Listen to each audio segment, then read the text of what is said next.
Let's go to Marianum Falls, tayo na't maligo sa malamig na tubig nito mula sa kabundukan. Dahil sa halagang 20 pesos na entrance mo dito, sulit na bukod sa napakagandang tanawin na kakahuyan. Kabundukan, malamig at malinaw na tubig.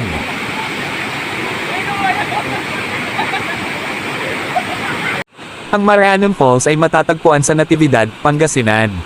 Ang Marianum Falls ay isa sa pinakakilalang talon sa lalawigan ng Pangasinan. Sa Ilocano, ang Marianum ay nangangahulugang maraming tubig na perpektong naglalarawan sa mga talon. Dahil hindi ito natutuyo kahit nasa tag-araw. Ang trail ay medyo matarik at depende sa iyong bilis. Ang paglalakbay o paglalakad ay aabutin ng humigit kumulang 15 hanggang 20 minuto o higit pa mula sa parking area hanggang dito sa tinawag nilang Marianum Falls.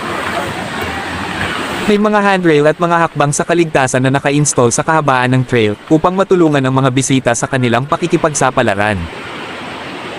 Pagdating sa mga talon, mapapansin muna ng mga bisita ang malalaking batong namumutla sa tabi ng batis. Mayroon ding sapat na espasyo sa ilalim ng mga talon kung saan ang mga adventurous na bisita ay maaaring makipagsapalaran.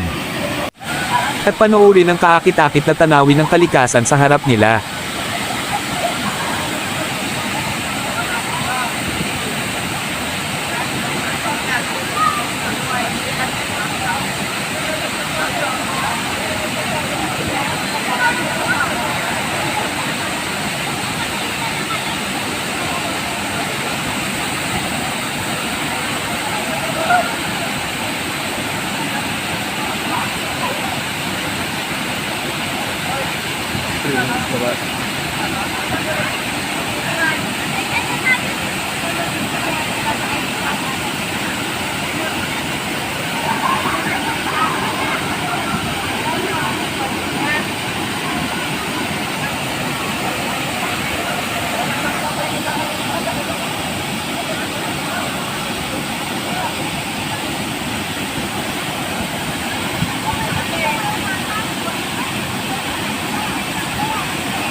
Bali pa namin sa mga.